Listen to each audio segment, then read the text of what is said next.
Breathe in, breathe out. Oh my gosh, Munchkins and viewers alike, it's me, Munchie, and I have to make that announcement as dramatic as possible to ignite the importance of proper education and care. Today is a rescue intake story, and I am actually kind of concerned with this fella here. He looks like he's half falling asleep inside of his little area right here. This fella was on Facebook Marketplace at 12 o'clock at night before I went to bed. I was turning off my phone and I saw that there was a Facebook notification. I look at it. It was just a hamster cage. So I thought, okay, I'll check it out. It has bedding inside. And if you guys are on Craigslist, Facebook Marketplace, or OfferUp, usually you guys can see enclosures that look like they're not empty yet when it comes to trying to sell them. Or people sometimes leave in the bedding. Others, they just possibly have a hamster attached to it. Well, because Facebook will not allow the sale of animals, this seller got around that by saying everything in the picture is for sale. So I inquired, and it turns out that this little hamster named Bean, which we are probably going to call Bean Sprout because we had a little Bean here before. But anyways, Bean Sprout right here was available, and I made a deal to go and pick him up, and it was actually a very decent rehoming fee. Now, I really don't talk about rehoming fees because in every state, the state medium is kind of different when it comes to like the average base price for, say, for instance, a home or, you know, animals in general. And it's very hard to say, hey guys, this price right here was a deal, a great deal. Whereas in your area, it might actually be a not so great deal. So this right here, usually typically in this area for rehoming fees with the enclosure or stuff included, $20, $30, that's acceptable. $40, you're getting a little bit high, but still acceptable if it comes with stuff. But then when you go 50 above, it can be a little bit hard. So you have to base what you see as whether or not it's worth it. So for this guy, he was only $20 with the enclosure. The people had him for about almost a year and a half because he's estimated to be about a year and 5 months old. They said that they got him from a pet store when he was a pup. So pet stores, depending on which ones, Petco and PetSmart usually get their Syrian hamsters from breeding mills that will supply them as young as 5 weeks old, and sometimes they come in a little bit older, all the way upwards of about 8 weeks old. Usually they don't have hamsters come in even older than that, but I just want to make a mention, they usually come in at 5 weeks to about 8 weeks. Anyway, so we speculate he's about a year and a half old. He definitely does look like it. It is definitely a boy. We've seen his little balls here, but I want to talk about his setup first before we transport him into his new enclosure here at the rescue. And for those of you who are new here, hello, my name is Munchie. Welcome on in. We discuss about appropriate care and not appropriate care here on the channel, and I run a rescue with my volunteers that are dedicated for small animals such as hamsters, gerbils, and mice. There was a few things that came with him. So before we get into him and his setup here, the reason why I haven't gotten him out yet was because he was stuck inside of here. So I'm going to attempt, as you guys are watching, to get him out. And I'll talk a little bit about what he's going through in the setup and stuff. He came with Carefresh. Now, Carefresh is really good, dense paper bedding. Really like it a lot. Sometimes when you take in new animals, it's best to freeze it if you can stuff this in your freezer, because if it's opened and not sealed, little insects could get inside of it depending on where you leave this out, and depending on if your house is infested or not, which hopefully it's not, then it could actually cause a problem in your little pet room if you have multiple small animals. And yes, mites, fleas, ticks, they can pass to other animals in your home too, so it's a good idea to freeze the bedding if you can. If you can't, you really have to just look at the paper bedding and decide for yourself if it's worth it or not to use, that is. This actually looks relatively clean. The enclosure is relatively clean. It feels brand new almost, even though they've had them for about a year and a half. But the only dirty part is actually, I don't know if you can see it, so I'll turn it, is actually all along here. This is the dirtiest because they urinate in the wheel. But the paper bedding we'll definitely use at the rescue. And he came with a very low quality KT food. Now, when does this one expire? Let me see here. Best before December 11th, 2021. So this is not gonna expire anytime soon, but it is the lower quality KT40 diet, hamster and gerbil. I'll just read the back real quickly. 13.5% crude protein. Now, Syrian hamsters need a very high protein diet, and they need stuff that's around 18% as an adult. If they're pups, definitely more in the 20%, 22%. And depending on where you are getting your information from, it just varies just based off of people's experiences. But you really don't want protein to be this low. Crude fat 6%, crude fiber 10%, moisture 12%. This is very low quality food, and there's a bunch, oh god, just looking at this too. There is, of course, colorful pieces inside of here that's not natural. So there's artificial coloring. There might be artificial preservatives. I haven't really seen the ingredients list because I want to get this video out to you guys, so I won't drone on. But all those pieces here, look at how chunky the corn is. Now, corn does have fiber. It's supposed to be good for the gut. However, whole corns like this, a lot of the times it's just filler, and hamsters don't necessarily need a whole bunch of fiber. Yes, it is very good to have fiber in your diet, but these guys are not like guinea pigs or rabbits or chinchillas. They absolutely need a hay-based, fiber-based diet. So this is really bad quality food. And the last thing that came with this entire setup here, yeah. Yeah, do you see how small this is? This is supposed to be for dwarf hamsters, as you can tell by the tiny little opening here. I was told by my transporter who picked up the hamster for me and met me today for him, she told me that the owner stated that this guy loves this. Yeah, this is actually like a 4.5-inch ball. Now, exercise balls, they're kind of controversial, so I'm not gonna go into it today. However, just be aware, this is only supposed to be for 20-30 minute use. This doesn't have really good air circulation, and they can't really see where they're going, especially when there is dyed balls. Now, why would they do that? Especially since their eyesight is so poor to begin with. Kid appeal, apparently. So everything here is basically your kid's dream, not the hamster's dream. It is a good idea to research into appropriate hamster care. Please don't look at pet store care because they are very far behind and very nearsighted in what is and isn't appropriate, and they sell it because it makes them money.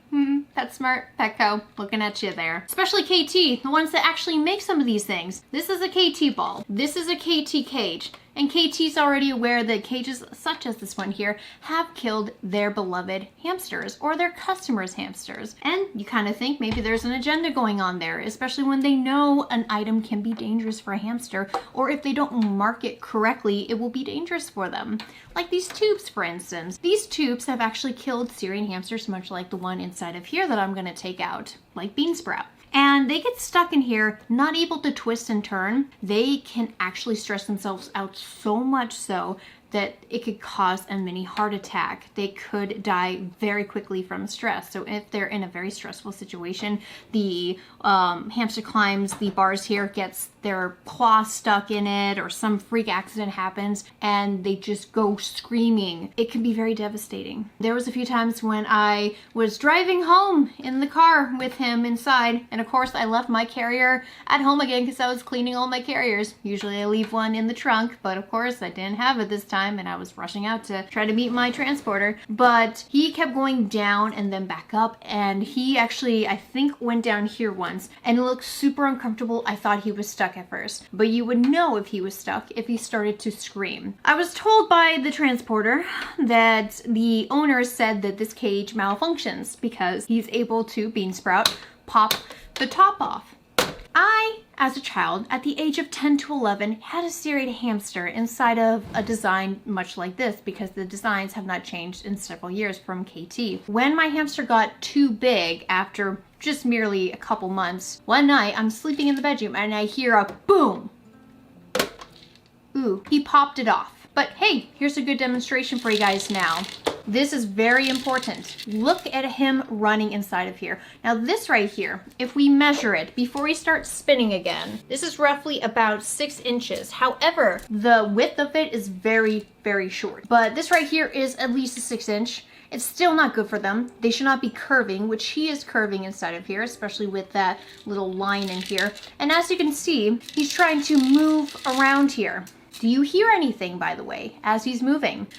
KT knows the natural habitat and foraging abilities of hamsters, yet they design a wheel that's very hard for an average pet owner to clean, and that the hamster is going to be noisy in this wheel because they have their bedding and food in it. And I just feel so bad for this fella because it looks like this person never cleaned up the wheel, and possibly never did because it was the hardest part to take off. This right here down below is supposed to be a urine catcher, and it does look relatively clean. However, since all of these slits right here that usually are open so the urine can drain for this style of KT critter trail, unfortunately they're all blocked off because they have so much feces and they have so much bedding, the cotton that gets stuck up here, and it's already molding along the cracks. So I just feel for this guy, I really do, and I need to show you guys physically what these enclosures do, because I did review this enclosure already. Or did I review the other one? It might have been the other one. So I guess I haven't reviewed this specific one yet, but we have had rescues with this cage before, and it's just not good. This is noisy. KT knows. KT definitely knows because they technically designed it, but they took the company and bought the company that actually did design them. This is such a hazard. And it's not just a hazard because, you know, it's a potential that the hamster could have high amounts of humidity, have pneumonia because they're not feeling so good because they're trapped and stuck in this claustrophobic space, but because it's filthy. The owner did not clean this part. They're breathing in all that disgusting stuff. When I see on hamster groups that people are putting their hamster enclosures next to wall that clearly has mold on it, it makes me worry. Because if you think that you have allergies and that stuff just being in the room with something that could be across the room that's causing your allergies to flare up, think about his snout, which has high sensitivity, more so than his eyes, and he's smelling the stuff that he's running against. Plastic enclosures, mind you, are filling up our landfills, and KT doesn't make replacement parts unless they are the extension stoppers here, because hamsters have been known to pop these out. So you have to replace them every time they get clever, or every time you put it on, take it off, put it on, take it off. Anything here that's plastic that's already been molded, the more you remove and place on and remove and place on, the faster it will wear down. Once this breaks, say for instance this cracks or doesn't lock anymore, or you know, your hamster can figure out how to escape from it just by pushing it up with force, then it becomes a problem, a safety concern, and KT does not replace any of this. They expect you to expand this type of enclosure and to keep applying more. But hearing from the owner after he made the sale that this hamster has actually escaped from this cage several times throughout its life, and the fact that he was, from what my transporter said, I believe she used the words dangling or hanging off of the side of the enclosure several times, that's extreme. And to know the owners did not choose to replace this is very worrisome. And I just want to show you real quickly here. I'm gonna tilt you. Please don't move. No, no, no, don't go down there. Okay, he's going down. This scares me so much. Oh, please, please. I'm gonna rescue you. I'm gonna tilt it a little bit. This right here isn't even latched on. There's a slit right here. You see that? And I'm sticking my finger inside of it, which, ow, this is kind of a pinch, but I'm trying to make a point with you guys. This is not good. This is possibly how a hamster could accidentally get his foot stuck and then try to chew it off because he can't get out. And because maybe you've kept him in a closet because this wheel is so noisy, you might not hear him screaming or making a racket when you're maybe out in the living room or something like that. So this enclosure is so dangerous for him, and I'm surprised that he's 1 year and 5 months old and survived living inside of here. But like I said, this looks new. There's not that many scratches. There's one scratch right here. Everything looks new except for the wheel compartment. I will now show you a little bit closer up. Let's see, right here. Do you see that? Right there. A bunch of teeth marks. So he's been trying to chew out of here. So let's actually take this apart and let me try to place him off to the side here. You know how you can smell the hamster sometimes? Like if you've been around hamsters before.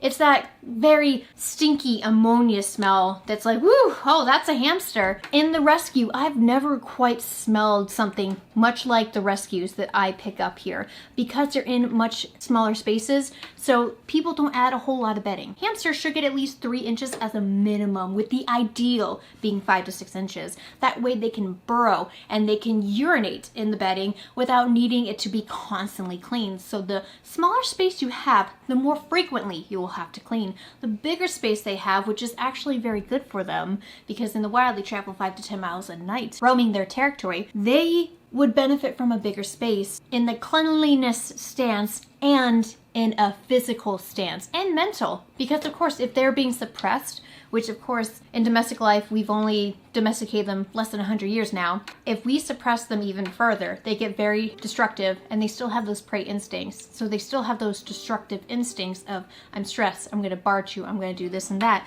And speaking of bar chewing, there is no bars chewed up on this enclosure. So I really do think that maybe they recently replaced this because another enclosure broke. But hearing that this enclosure let him escape several times in it, it does worry me. So yeah, this looks new, possibly not their first enclosure for this guy. And that's how I started off with my hamster care when I was 10, 11 years old. When enclosures break, which they did often, I have 3 enclosures for my first Syrian hamster before he passed away. It's not good at all. No, just hearing that you have to replace an enclosure, that should not have to happen. Security and safety is important for your animal. So of course, if you have a caged animal, you need something that is secure right off the bat. That way you don't have to be spending thousands upon thousands of dollars trying to keep your hamster contained. Even though those prey instincts are very, very implemented in our domestic hamsters, we're trying to, at least with ethical breeders, get them to have good temperaments so that it is possible to keep a happy hamster in domestic life. Not saying that they're not happy now, however, they do stress a lot easier than other animals because they are stress-prone animals, but they are very friendly and loving once you tame them. Nothing against hamster owners out there. I've had several hamsters walk through the rescue, mind you. So the California Hamster Association, or the hopefully soon to be American Association, because there's talks about making just a dedicated American association, they advocate for 450 square inches of floor space as a minimum starting area. Reason why we have minimums is so that any lower care can stress out an animal and not see to its needs. However, bigger is always better. So for us at the rescue here, we say at least a minimum for Syrian hamsters needs to be 600 square inch of floor space. And for Syrians, we like to go tall because their wheels are usually very tall and they like to climb. They're not good climbers, but they do like to climb on top of highs, on top of climbing toys. You gotta give them kind of like a jungle gym. Here, I'm gonna open this up and show you what type of enrichment this hamster had inside of this enclosure. But first, let me show you how big Syrian hamsters' wheels should be. Like I said before, this is 6 inches, but Syrians should have at least a 10 to a 12-inch wheel. This is a 10-inch wheel, and this is a 12-inch wide wheel. Much bigger than the enclosure, as you see here. That's why it's very important to understand and to research further, especially online, about hamsters and their care. This right here is wide because it is mainly for hedgehogs or other animals that can use large wheels like this. However, you don't need to go wide. I just wanted to use this as an example because a lot of people use the senior 11-inch Wodent wheel. This is also a Wodent wheel, but it's the 12-inch version. That's why it only has 3 holes and it's wide. So I think this hamster has fallen asleep up here. Let me try to take him out if I can. So here we go, guys. Oh God, no, don't go down. Don't go, no, don't go down. Trying to take you out, which is actually proven to be kind of difficult. I thought this was gonna be easy. Oh, there we go. He's like, this is the world? Oh my gosh, this is the world. And now he doesn't want to get out of his little alien spaceship. Oh my God, it's an alien spaceship, but it's very filthy, so I'm gonna be washing my hands afterwards. You're free! Oh, he's so old, you can definitely tell, just because he takes a little bit of his time. He's a little bit slower. He's like, okay, I smell this place. It's different, and I'm gonna come out. Oh, I'm trying to get him out. Was a nightmare. Okay, guys, he's out. Hi, little bean sprout. Ooh, he is kind of a smaller Syrian. You guys probably can't see him because he's kind of in the front here. Come on, go back. He's as big as my hands. I don't know how much he weighs. I forgot to grab the scale, but you could definitely tell he's a male because he's got those things that drag behind him. Well, let me just pick him up. Ooh, you kind of have some weight to you, but you're definitely small. Right here, you can see his balls. They're those things where he can retract them. Well, hopefully you guys can see. Sorry, I'm a little far away here. So he can actually put those things out when he feels overheated, and he can just retract them when he feels uncomfortable, scared, and nervous. Or when he's happy, he could just put them out. I've seen hamsters like that. They just like to have them out, or when they clean them. But this guy, yeah, he's still very young. He does have a satin coat. Now this was actually very common to see around my parts. I want to say back in 2018, remember Ginger and her litter? Ginger was definitely a satin coat. It's uncommon, but I haven't actually seen it in the pet stores since 2019. So the Petco's and PetSmarts and the mom and pop pet stores I've gone to, which mom and pop usually have, oops, sorry buddy, banded coloration, it's very hard to see a satin coloration. So the last place I actually saw one was at Petco in 2019. I want to say it was probably in the springtime, and I haven't seen any since. So it really does depend on your area because Petco and PetSmart use different breeding suppliers, and they ship them to supply facilities in each state, and then they get shipped out even further from there to pet stores. So it gets very confusing. And sometimes if you have mom and pop pet stores, they will breed in-house, so you could definitely tell when they breed in-house because, you know, there's like 25 plus gerbils in a 20-gallon high enclosure all stacked on top of each other. That's disgusting. I hate it. I hate those. They are breeding mainly for snake owners, and they don't care about the health and temperament of the animal. But I smell this guy, and he smells horrible. All the hamsters at the rescue are smelling wonderful and clean because they're not living constantly in their own filth or in enclosed areas of which they have no air circulation. So I'm actually gonna put him over in here for right now, and we're gonna dissect this enclosure real quickly. The bedding in here is quite sad. This is definitely not even an inch. As you see there, there's so much room to add bedding, and as I'm like pushing it down, there's still a big space right here where there's no bedding. Everywhere else kind of covers the floor except for that area right there. They are burrow animals. However, they don't burrow as much as gerbils, and gerbils spend the majority of their time in their burrows as opposed to hamsters, which they only sleep inside of there and come out at night and travel on the surface for long periods of time. They at least still need to be in a comfortable environment. Even if they push all their bedding to one side to make a pile and to pile it up, you should still be putting in a lot more bedding than just a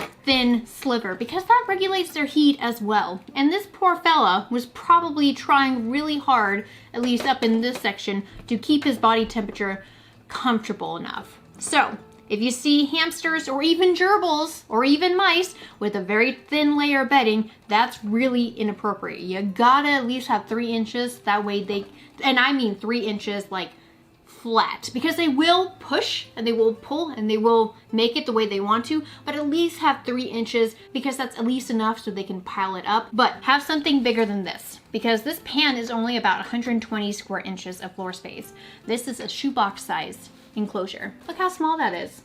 It's like, here's your TV dinner. Here's a tray for your TV dinner. If you put them in something very small like this, you're not gonna see the potential for them to have a relaxed environment, to have bonding sessions, to actually be able to exhibit very good behaviors. Bar biting, them exhibiting agitated behaviors where it just seems like they're finicky and they won't settle down. They don't exhibit relaxed body language. That's not good for them. They do have a tendency, especially females, to want to explore a lot. But you want to at least make sure that they are relaxed. And I know for beginners, they usually only have 1, maybe even 2 hamsters in their lifetime. But at least for anybody starting out here that sees this video, know that there is appropriate care to at least start yourself out with. See if you can give that hamster of yours a really good and decent life, and then see if you would like to go on from there. Because I've heard people say they just don't want to try, even though they buy something like this, or we, give them advice about, hey, this is probably why your hamster is exhibiting these behaviors for you, and you're not giving him time to chill or understand the body language once you go in to interact with him. So it's very, very difficult to try to help out owners out there. But with these videos and with me talking to you guys, I hope that this has at least informed you of appropriate care and to at least change your mind on these types of setups. Even though you're supposed to connect them, can you really fit a 10-inch wheel that's an appropriate size so they can keep their back straight in something like this over here? Why spend about $50 on this cage here when you could just buy a tank maybe and place them inside and be able to put a wheel inside and to stack up the bedding high and watch them burrow? There's really better options out there. So always check out the description of this video or any videos on the channel if you would like to learn more about appropriate hamster care, gerbil care, and mice care when the topic comes up. With little Beansprout here, there's really not much of his story to tell other than he was from Facebook Marketplace and the owners had him for a while. They did love him, but unfortunately the new home environment they went into, because this was the son's hamster, unfortunately they do not allow small rodents. So they did the best decision by rehoming him, but it wasn't necessarily the greatest. It was being listed on a site that they knew they shouldn't be listing the hamster on because it's against Facebook policy, but they were listing him there anyways, instead of places like Craigslist community tab with the pet tab on their website. Beansprout, if you want to see more information about him and see updates on him, please check out the Rescue's Instagram. Links will be in the description to that as well. I'm not going to always be able to update you guys here because there's several animals that come through the rescue. Not really enough time of the day to film all of these, and I do tend to talk for quite a while. So thank you guys so much for watching today. Hit like to welcome on in Beansprout here. Subscribe if you're new and would like to become a part of the Munchkin family, and leave a comment if you would like to talk a little bit more about the setup and your journey with hamster care. So thank you guys so much, and I'll talk to you in another video. Bye bye!